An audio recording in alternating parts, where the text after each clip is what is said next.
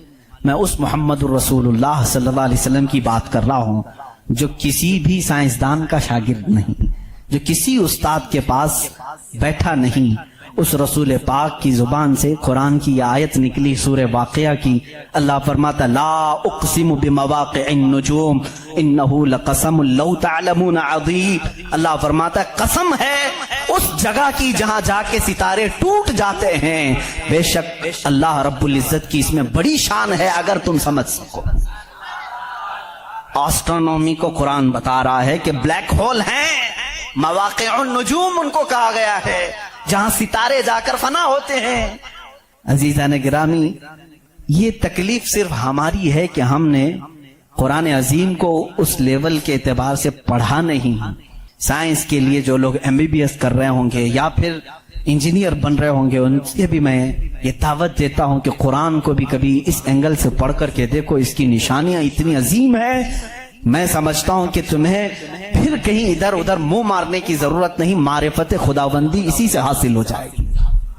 غور و فکر کرو، تمہیں اسی سے اللہ رب العزت کی معرفت حاصل ہو جائے گی۔ کوئی تو ہے خالق۔ امام اعظم ابو حنیفہ رحمۃ اللہ تعالی علیہ کے پاس ایک دہریہ، اس زمانے کے بھی جو ایتھیسٹ ہوتے ہیں، ایتھیسٹ سمجھتے ہیں، ایک نیا یہ چلا ہوا، نیا نہیں ہے پرانا ہی ہے، نام نیا لگتا ہے، ملحد ہیں یہ، ایتھیزم۔ بہت سارے لوگ وہ اپنے دین، اپنا ریلیجین کے جگہ پر یہ لکھتے ہیں، آپ دیکھ لینا ان کو، ایتھیزم۔ آپ مسلم لکھتے ہیں، کچھ لوگ ہندوازم لکھتے ہیں، کچھ لوگ کرسچینٹی کہتے ہیں، کچھ جیوز ہوتے ہیں، لیکن کچھ ہیں جو ایتھیزم، ایتھیسٹ ہیں۔ ایتھیسٹ کا مطلب کوئی خدا نہیں، کوئی دین نہیں، کوئی مذہب نہیں۔ یہ بیچارے آوارہ لوگ ہیں، یہ لاوارث لوگ ہیں جو اس طرح سے کہہ رہے ہیں۔ اب ان کی بات میں آپ کو بتاؤں، ایتھیزم، اس طرح کا ایک ایتھیسٹ امام اعظم ابو حنیفہ کے پاس آیا، اس نے کہا خدا ہے؟ تم بار بار خدا کی بات کرتے ہو، مجھے تو نہیں لگتا، کوئی نہیں ہے، اگر ہے تو دکھتا کیوں نہیں؟ بہت ساری چیزیں ہیں ایسی آپ نے سمجھایا جو دکھتی نہیں لیکن ہے، بہت ساری چیزیں ہیں۔ اس نے کہا ایسی کوئی چیز نہیں ہے جو ہے اور دکھتی نہیں۔ آپ نے اس کو ایک تماچا لگایا، ڈھیلا اٹھا کر کے مار دیا۔ اس نے کہا میں سوال کیا، تم نے مار دیا۔ کہا کیا ہوا مارا؟ کہا درد ہو رہا ہے۔ کہاں ہے درد؟ اب ہو رہا ہے، دکھتا نہیں ہے لیکن احساس ہے۔ بہت ساری چیزیں ایسی ہیں جو دکھتی نہیں ہے لیکن ہے، ان کا وجود ہے۔ بہرحال آپ نے اس کو جواب کیا دیا؟ کہا سنو، میرے ساتھ آج ایک بڑا عجیب واقعہ پیش آیا۔ میں سمندر کے کنارے گیا تھا، میں نے دیکھا ایک کشتی کو، اور وہ کشتی کی تعجب خیز بات یہ تھی کہ وہ اکیلے چل رہی ہے، کوئی نہیں چلا رہا، سامان خود سے وہ لاد لیتی ہے اپنے اوپر اور چل پڑتی ہے سیدھے راستے پر، پھر تھوڑی دیر کے بعد ساحل پر آتی ہے اور اپنا سامان خود ہی اتارتی ہے، پھر جیسے ہی وقت ہوتا ہے پھر چل پڑتی ہے۔ کوئی کشتی بان نہیں، کوئی ملا نہیں، کوئی کیپٹن نہیں اس کے اندر، سواری بھی نہیں، خود سے سب چل رہی ہے۔ یہ اس دور میں امام اعظم کہہ رہے ہیں جب الیکٹرانک دور نہیں تھا۔ آج کے لوگ ہو سکتا ہے یقین کر لیں الیکٹرانک کشتی ہوگی، ہو سکتا ہے کوئی اس کو الیکٹرانک مشین چلا رہی ہوگی، ایسا نہیں ہے۔ اس زمانے میں کوئی اس چیز کی ایجاد نہیں تھی۔ اس نے کہا کیا پاگل پن کی باتیں کر رہے ہو، کس کو بنا رہے ہو تم؟ کیا ایسی کوئی کشتی ہے جو خود سے سامان بھی اتارتی ہے اور چڑھا بھی لیتی ہے اور چلنے بھی لگ جاتی ہے؟ امام اعظم ابو حنیفہ رحمۃ اللہ علیہ نے فرمایا اتنا تیرا دماغ چلتا ہے کہ کوئی کشتی سمندر پر بغیر چلانے والے کے نہیں چلتی، یہ پورے دن اور رات کا نظام اور لوگوں کی موت و حیات کا نظام، زمین سے پودوں کو نکالنے کا نظام، برابر وقت پہ موسم کے آنے کا نظام بغیر کسی کے چلائے کیسے چل سکتا ہے؟ کبھی اس میں تاخیر تم نے دیکھی؟ کبھی تم نے یہ دیکھا کہ رات ہوئی ہی نہیں؟ کبھی تم نے دیکھا کہ دن ہوا ہی نہیں؟ وہ اپنے وقتوں پر ساری چیزیں چلا رہا ہے۔ عزیزان گرامی، ان تمام چیزوں میں ایک نشانی ہے اس کے وجود کی، اسی لیے اللہ رب العزت نے سورہ اخلاص میں یوں فرمایا قل هو اللہ احد، اے محبوب آپ فرما دے وہ اللہ ایک ہے۔ اب ایک ہونے کی نشانیاں بھی بہت ہیں، ایک ہونے کی نشانیاں بھی بہت ہیں۔ ہم بچپن میں پڑھتے تھے، ہمارے پاس ایک ہمارے والد کتاب پڑھاتے تھے، اس میں ایک سوال ایک بوڑھی عورت سے کسی نے کیا تھا کہ بڑی بھی تم نے اللہ کو ایک مانا ہے؟ کہا ہاں بالکل، وہ چرخہ سیلتی تھی، کا چرخا جس میں کپڑے سلے جاتے ہیں. مولوی صاحب نے پوچھا کیا دلیل ہے کہ کوئی نظام کو چلا رہا ہے, کوئی ہے خدا؟ اس نے کہا میری مشین یہ سب سے بڑی دلیل ہے میرے لیے. کہا کیسے؟ کہا یہ جو چکر کاٹتی ہے مشین, جب تک میں پاؤں ہلاتی نہیں یہ چرخا چلتا نہیں. یہ نظام شمسی پورا بغیر کسی کے چلائے کیسے نہیں چلتا؟ کہا اچھا ٹھیک ہے, بڑی عقل مند عورت ہے, مشین کو ہی اللہ کی نشانی سمجھ لیا تو نے. اس عورت سے انہوں نے دوسرا سوال کیا, اچھا چلو ٹھیک ہے کوئی تو ہے چلانے والا, یہ کیوں کہتی ہو کہ وہ ایک ہی ہے؟ کہا چلو ٹھیک ہے اس کی بھی نشانی میری ہی مشین ہے, اس کی نشانی بھی میری یہ مشین ہے. کہا کیسے؟ کہا چلو میں ادھر سے چلاتی ہوں تو ادھر سے چلا, بیٹھ جا میرے سامنے, میں ادھر سے چلاتی ہوں تو ادھر سے چلا, پھر دیکھتے ہیں کپڑے کی حالت کیا ہوتی ہے. کپڑا جو ہے ہو سکتا ہے لیڈیز کی بجائے جینز کا ہو جائے, جینز کی بجائے لیڈیز کا ہو جائے, کچھ کا کچھ بن جائے. کیوں؟ انہوں نے کہا بات تو صحیح ہے. اس بوڑھی عورت نے کہا میں نے اپنے چرخے سے ہی یہ دین سیکھا کہ اگر کائنات میں ایک کے بجائے دوسرا ہوتا تو جھگڑے ہو جاتے. ایک خدا کہتا میں بارش برساؤں گا, دوسرا کہتا نہیں میں دھوپ ڈالوں گا, تیسرا کہتا نہیں میں ٹھنڈی لاؤں گا. ان کے جھگڑوں میں پھر کائنات کا نظام درہم برہم ہو جاتا. لیکن نظام برابر برابر چل رہا ہے. اس بات کی دلالت ہے کہ چلانے والے دو نہیں ایک ہی ہیں, تو نہیں ہے ایک ہی ہے. اگر دو ہوتے, اسی کو اللہ نے قرآن میں فرمایا لو کان فیہما آلہۃ الا اللہ لفسدتا, اگر زمین و آسمان میں دو خدا ہوتے اللہ کے علاوہ, رب فرما رہا ہے ضرور اس میں فساد ہو جاتا, ضرور فساد ہو جاتا. اس لیے کہ ایک جو عقل سے ہمارے درمیان ہم نے دیکھا ہے جو چلا سکتا ہے وہ دو لوگ نہیں چلاتے ہیں, دو لوگوں کی ذہنیت الگ ہو جاتی. اب اس کو فلسفے میں آئیں گے جس کو فلسفی کہتے ہیں, یہ بھی ایک علم ہے. فلسفی لوگوں کے دماغ کے اعتبار سے بھی ہم نے اس کو ثابت کیا. اگر دو ہیں, پہلی بات آپ کے دماغ میں یہ ہونا چاہیے کہ خدا وہ ہے جو کسی کا محتاج نہیں. اتنی بات تسلیم کرتے ہو, جو کسی کا محتاج نہیں. جب یہ فارمولہ تمہارے دماغ میں ہے تو آپ دو کو لے کر کے آؤ. دو کو لاؤ گے تو دونوں کا دماغ ایک ساتھ نہیں چلے گا, یا تو پھر مشورے سے چلیں گے. مشورہ کرے گا تو ایک دوسرے کا محتاج ہوگا, اور جو محتاج ہوگا وہ خدا نہیں ہوگا. مثال کے طور پر دونوں بیٹھے ہیں, چلو آج میٹنگ کرتے ہیں کل بارش کریں گے, تو ظاہر سی بات ہے ایک نے دوسرے کو پوچھا تو پہلا والا دوسرے کا محتاج ہوا کہ نہیں. اب خدا کے بارے میں ہمارا تصور یہ ہے وہ اپنے کاموں میں کسی کی شراکت نہیں چاہتا, کوئی شریک نہیں ہے اس کا. اب اگر شریک ہو گیا تو اس کی فضیلت کہاں ہے؟ ایک ہونے میں جو فضیلت ہے وہ دو میں ہے نہیں, ایک ہونے میں جو فضیلت ہے وہ دو میں ہے نہیں. اسی لیے ہم لاکھوں کروڑوں کے سامنے سر جھکانے والوں سے کہتے ہیں مان لو ایک ہی کو, ایک ہی کو تسلیم کرو. اس لیے کہ جتنے ادیان ہیں دنیا میں تقریباً سب کے ہاں ایک تصور ہے خدا کا تصور. ایتھیزم کو چھوڑ کر کے میں باقی سب کی بات کروں, ہندوؤں کے نظریات میں بھی خدا کا تصور ہے, کوئی تو ہے, ایک بھگوان کے کچھ بھی نام لیں. عیسائیوں کے مذہب میں یہی ہمارے رب ذوالجلال کا تصور ہے, خدا کا وہ بھی یقین کرتے ہیں. یہودی بھی خدا کو مانتے ہیں, سکھوں کے ہاں بھی ہے. تقریباً دنیا میں جو بھی ریلیجیس ہے, کسی مذہب کو مانتا ہے, ان سب مذہبوں میں خدا کا تصور ہے. لیکن اب یہ جھگڑا ہے کہ ماننے میں کون خدا ہے کون نہیں ہے. یہاں تک تو سب متفق ہیں ہے کوئی تو ہے, لیکن یہاں آ کر کے چوک جاتے ہیں کہ کس کو ماننا چاہیے کس کو نہیں. اسی لیے میرے عزیزو, اسلام نے وہ نشانیاں رب ذوالجلال کے واحد ہونے کی اور اس کے طاقتور ہونے کی رکھی ہیں جس کو آج تک دنیا انکار نہیں کر سکی, اور قرآن کے اس معجزے کو آج تک کوئی چیلنج نہیں کر سکا. میں سائنسدانوں سے بھی کہتا ہوں, آپ کو ایک بات یہ بھی میں بتا دوں, ابھی 18ویں صدی کی بات ہے. 18ویں صدی میں امریکہ کا سفر کرنے والے ایک سائنسدان نے ایک نئی چیز کا انکشاف کیا. اٹلانٹک اوشین میں یا سمندر کے ایک حصے میں ایک ایسی جگہ ہے جو بالکل ہی ڈارک ہے, ڈارک سپیس اس کو کہتے ہیں, یعنی وہاں روشنی بالکل نہیں, سورج کی ایک کرن بھی وہاں نہیں آتی, اتنا وہاں پر اتنی وہاں تاریکی ہے. یہ کب؟ 18ویں صدی میں, یعنی آج سے 200 سال پہلے کی بات ہے. اس نے انکشاف کیا، دنیا کو بتایا میں نے ایک ایسی جگہ دیکھی بہت ہی ڈارک ہے، بہت اندھیرا ہے۔ وہ جب واپس آیا تو علماء ربانیین نے سورہ نور کی قرآنی آیتیں پڑھی۔ اللہ فرماتا ہے کہ اذا اخرج یدہ لم یکد یراہ ومن لم یجعل اللہ لہ نورا فما لہ من نور۔ اللہ فرماتا ہے ہم نے کائنات میں ایک ایسی جگہ رکھی ہے کہ اس پہ اندھیریوں پر اندھیریاں ہیں، اگر تم ہاتھ بھی نکالو گے تو ہاتھ بھی نظر نہیں آئے گا، ہاتھ بھی نظر نہیں آئے گا۔ یہ کہاں کا؟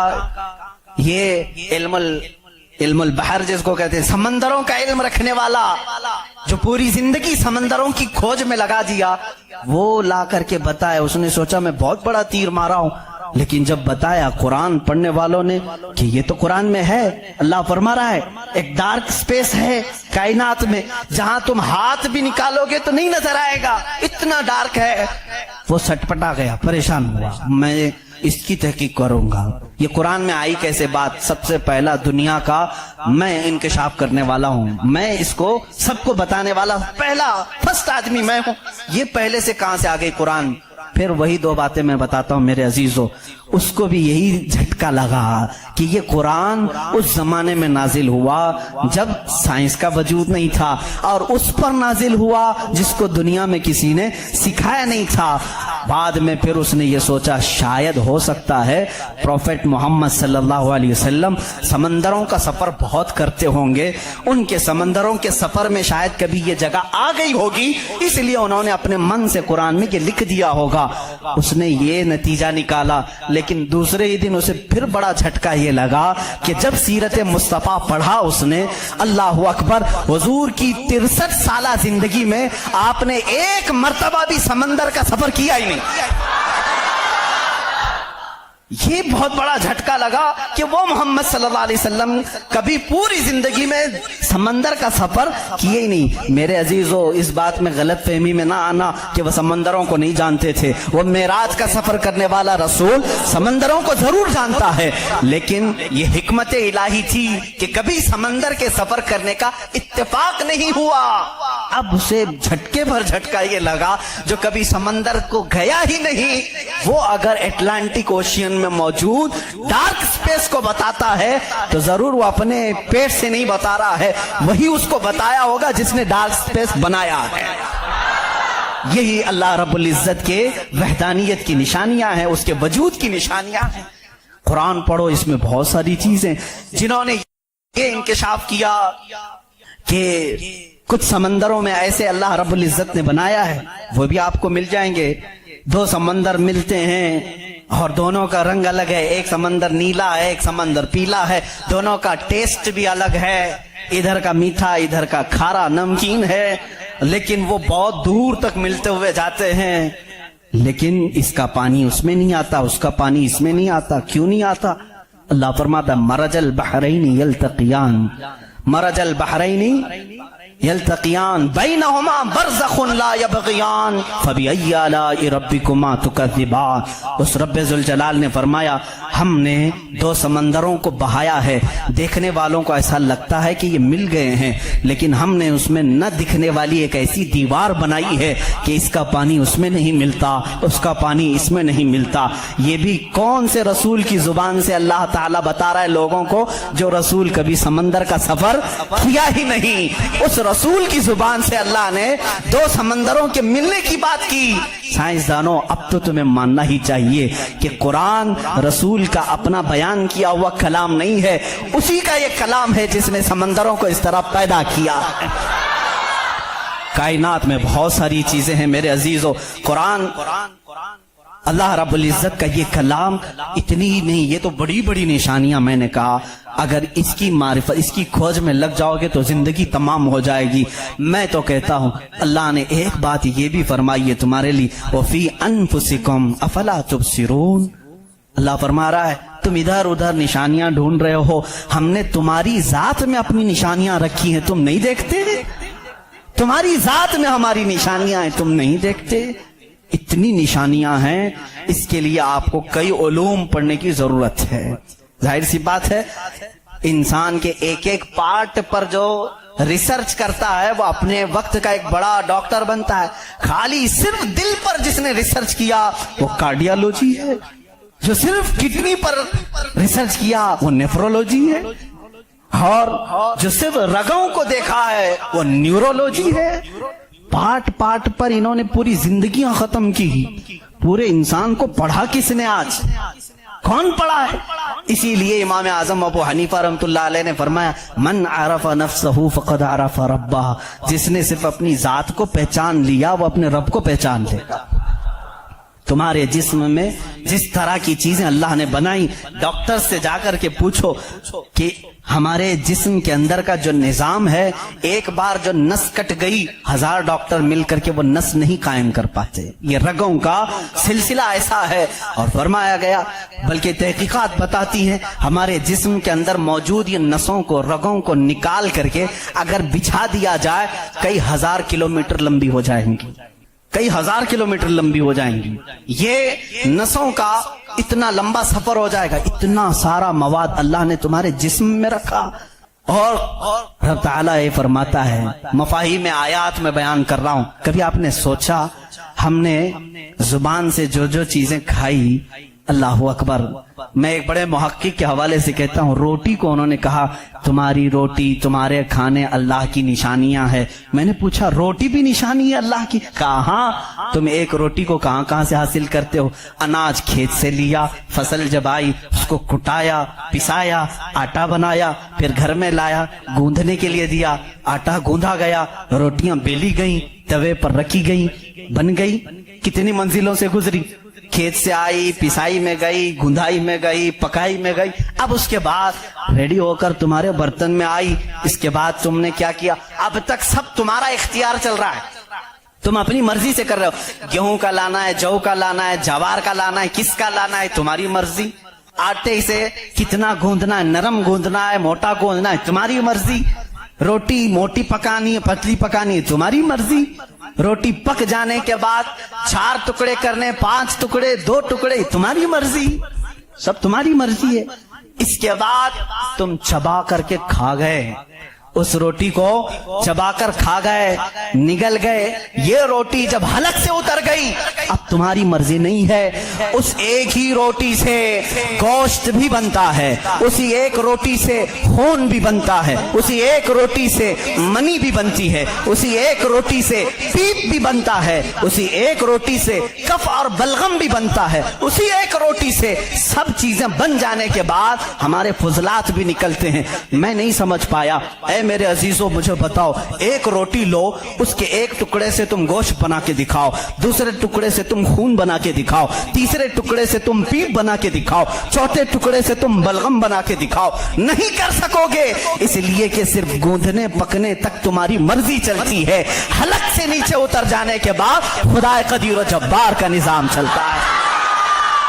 تمہارے رزق میں اس کی نشانیاں ہیں. کون ہے جو بناتا ہے ہمارے جسم کے اندر اس روٹی سے ہمارے جسم کا حصہ؟ پوچھو جا کر کسی سے بھی پوچھو، یہ ہمارا جسم موٹا تازہ گوشت کیسے بن گیا؟ یہ کھانے اچھے کھاؤ گے اس سے بن گیا. ہم نے کہا ہم کھانے کاجو بادام بھی کھا رہے ہیں تو بھی گوشت بن رہا ہے، روٹی کھا رہے ہیں تو بھی گوشت بن رہا ہے، چاول کھا رہے ہیں تو بھی گوشت بن رہا ہے. اور خون ایسا لکوڈ ہے کہ بازار میں ملتا نہیں، کسی انسان کا ہی لینا پڑتا ہے. اس کو کون بنایا ہے؟ کہا اس کو بھی روٹی سے ہی بنایا ہے، کاجو بادام سے ہی بنایا ہے، پھلوں سے ہی بنایا ہے. ہم پورے دنیا کی غذائیں لا کر چکی میں پیس کر کے بھی خون کا ایک قطرہ نہیں پیدا کر سکے، لیکن وہ رب ذوالجلال ہمارے لقمے کے نیچے جاتے ہی نظام کو شروع فرما دیا ہے. کیسا وہ نظام ہے، کیسا وہ نظام ہے. اے میرے عزیزو، اسی لیے میرا مولا فرماتا ہے فی انفسکم افلا تبصرون، تمہاری ذات میں میری نشانیاں ہیں، کیوں تم نہیں دیکھتے؟ کیوں تم نہیں دیکھتے؟ آپ کو اگر میں ذاتیات، نفسیات، طبعیات، یہ جو علوم ہیں اس پر گفتگو کروں تو ایک بڑا الگ ٹاپک ہو جائے گا. اللہ تعالیٰ نے اس نظام کو کیسے بیلنس رکھا ہے جانتے ہیں آپ؟ کبھی آپ کو معلوم ہے ہمارے کانوں میں ایک الائنمنٹ ہوتا ہے، جیسے ویل الائنمنٹ کرتے ہیں، ہمارے دونوں کانوں کے بیچ میں ایک قطرہ چھوٹا سا اللہ نے رکھا ہے. یہ بیلنس کو برقرار رکھتا ہے. جو سنکی ہوتے ہیں، جن کو کہتے ہیں پاگل ہو گیا، جھولے کھاتا رہتا ہے، یہ کون لوگ ہیں جانتے ہیں آپ؟ جن کو کبھی کبھار فیڈس آ جاتی ہے, چلتے چلتے آڑے ٹیڑے ہو جاتے ہیں. یہ کون ہے؟ جن کا صرف وہ کانوں کے بیچ کا ایک قطرہ بھی ہل گیا تمہارا بیلنس نہیں بگڑ جائے گا. تم کھڑے کیسے ہوتے ہو؟ دو پیروں پر سیدھے کھڑے رہتے ہو, جب تک چاہو کھڑے رہو, چلنا چاہو تو سیدھے چلتے ہو. اگر وہ بیلنس چوک گیا, جیسے کار ویل الائنمنٹ چھوٹنے سے ادھر ادھر جانے لگے گی, تمہارے پیر لڑکھڑانے شروع ہو جائیں گے. اس ایک ہلکے قطرے سے اللہ نے تمہارے پورے وجود کو رکھا ہے. تمہیں ٹیڑھا کرنے کے لیے صرف اس قطرے کو جنبش دینے کی ضرورت ہے, صرف جنبش دینے کی ضرورت ہے. میں نے سائنس کی ایک تحقیق پڑھی, اللہ اکبر, حیرت ہوتی ہے. انہوں نے یہ تحقیق کر کے بتایا, یہ جو تمہاری پلکیں جھپکتی ہیں, کھلتی بھی ہیں جھپکتی بھی ہیں, جانتے ہیں آپ یہ کتنی ہلکی ہیں اور کسی کو احساس بھی نہیں ہوتا کب جھپکی کب کھلی, کسی کو احساس نہیں ہوتا. کہا اس کے اندر کون سی طاقت ہے؟ کیا ربر ہے, میگنیٹ ہے, کیسے یہ کیسے ہوتی ہے؟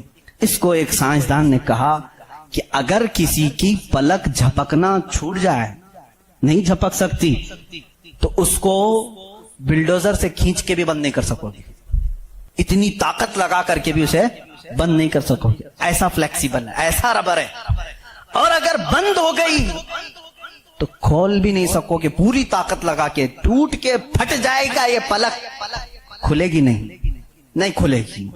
جھپک گئی تو وہی رہ گئی, کھلی تو بند نہیں ہوگی. پوری دوسری کوئی بھی الٹرنیٹ طاقت سے اگر تم چاہو اس کو بند کرنا یا کھولنا نہیں کر سکو گے.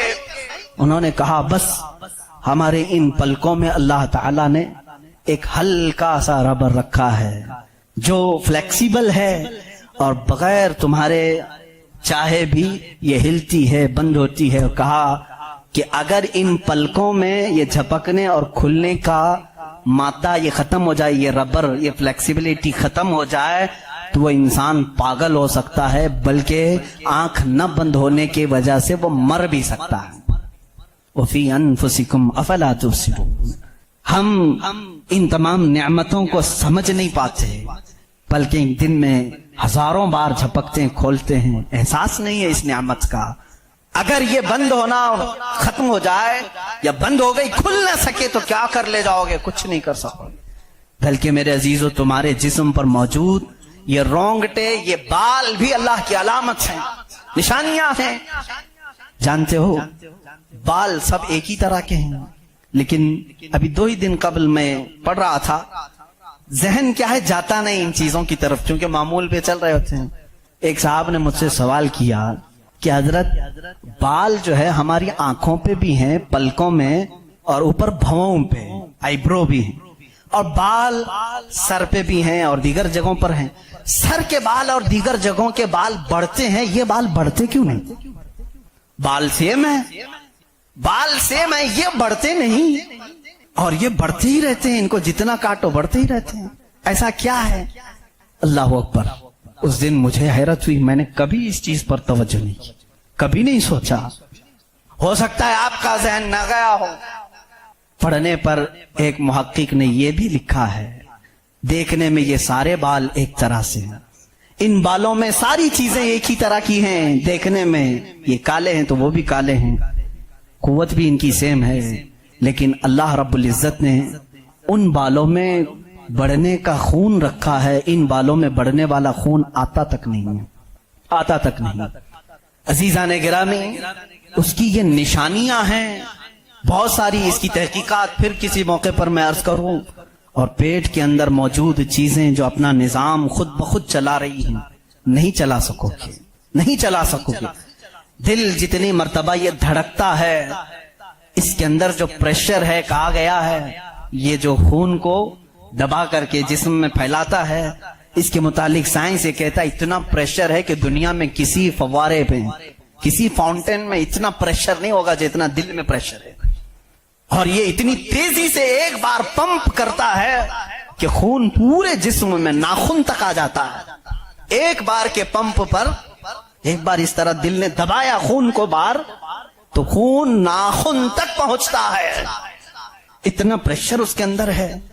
امریکہ کی ایک لیبارٹری میں ایک پاکستانی عالم دین گئے تھے, کارڈیالوجی تھے وہ ڈاکٹر. وہ ایک عالم کو لے کر کے گئے اور کارڈیالوجی نہیں ریڈیالوجی بھی غالباً کچھ ہے جس میں آوازیں سننے کا آلہ ہوتا ہے, ایک مشین ہوتی ہے جسم کے اندر حرکت کرنے والی ہر آواز کو اس میں سنا جا سکتا ہے. پلک آپ جھپکتے ہیں, آپ سانس لیتے ہیں تو اس کی آواز کیسی ہوتی ہے. تو انہوں نے کہا آج چلیے لیبورٹری میں آپ کو بتاتا ہوں کہ دل کی آواز, ہم تو یہاں ہاتھ رکھتے ہیں تو دھک دھک دھک کی آواز آتی ہے. تو انہوں نے کہا ہم آپ کو اس سے سناتے ہیں. ایئر فون لگائے گئے, بڑی بڑی مشینیں تھی, ہلکی سی بھی وہاں پر ہوا بھی آتی تو اس کی زور آواز آتی ہے. وہ ایک لیب ہے. یہ عالم دین کہتے ہیں میں نے سنا دل کی آواز.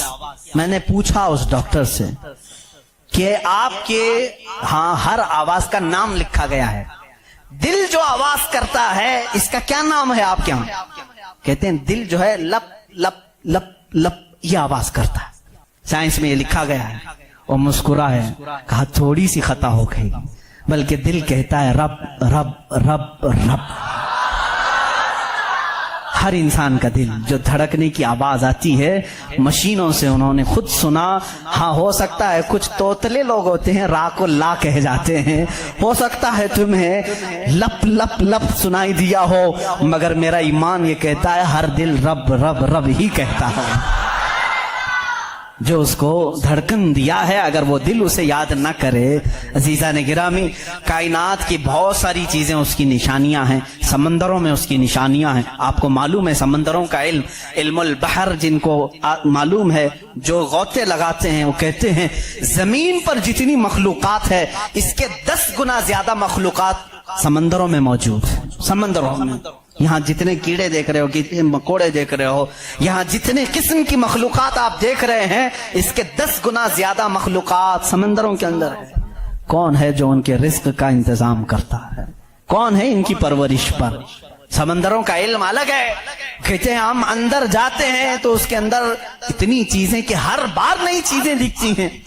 اور انہوں نے کہا کہ کئی لاکھ قسم کی مچھلیاں گن لی گئیں, لیکن ہر بار غوطہ لگاتے ہیں تو پھر نئے رنگ کی مچھلی نظر آتی ہے. ان کو رنگ دیتا کون ہے اس کے اندر؟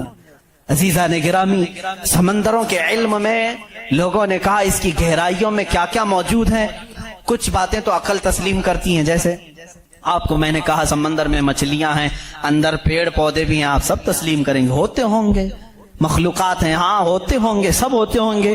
لیکن ایک قرآن کے فرامین تفاسیر میں یہ کہا گیا ہے سمندر کے اندر آگ بھی ہے. اب کہاں سے تسلیم کرو گے؟ سمندر کے اندر آگ ہے, کیسے تسلیم کرو گے؟ ظاہر سی بات ہے تم انکار کرو گے. پانی اور آگ ہو ہی نہیں سکتا, اور وہ بھی پانی ہلکا پھلکا پانی نہیں, سمندر کا جوشیلا پانی. اور یہاں پر اسلام میں یہ باتیں کہی گئی ہیں کہ سمندر کے اندر آگ ہے. لیکن یہ دنیا کو اس وقت نظر آ گیا جب سونامی آئی تھی. انڈونیشیا میں جو ساحل پر سونامی کی لہریں جنہوں نے دیکھی, جس کی رفتار 2000 کلومیٹر پر آر تھی, 2000 کلومیٹر پر آر کی رفتار سے وہ پانی چل رہا تھا, اور اس کی ہائٹ جو موجوں کی وہ 200 فٹ اونچی تھی. 200 فٹ اونچی لہریں 1000 کلومیٹر پر آر کی رفتار سے جب جا رہی تھی تو مشاہدہ کرنے والوں نے یہ کہا جب وہ لہریں چلتی تھی تو پیچھے آگ کے شعلے نکلتے تھے, سمندر میں آگ کے شعلے نکلتے تھے. آج سائنس اس بات کو تسلیم کر چکا ہے سمندر میں کئی ایسے پہاڑ ہیں جو آتش فشاں ہیں, جن کو وولکینو کہا جاتا ہے. آگ اگلنے والے پہاڑ ہیں, آگ اگلنے والے پہاڑ ہیں.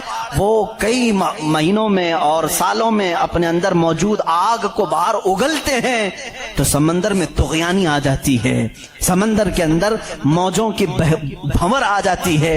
یہ تمام چیزیں آج سائنس کہہ رہا ہے, میرا مولا قرآن میں اس چیز کو بیان فرما رہا ہے. جبکہ پھر میں آپ کو بتا رہا ہوں قرآن اس ماحول میں اترا جب سائنس نہیں تھا, اور اس رسول پر اترا جو سمندروں کا سفر نہیں کیا تھا.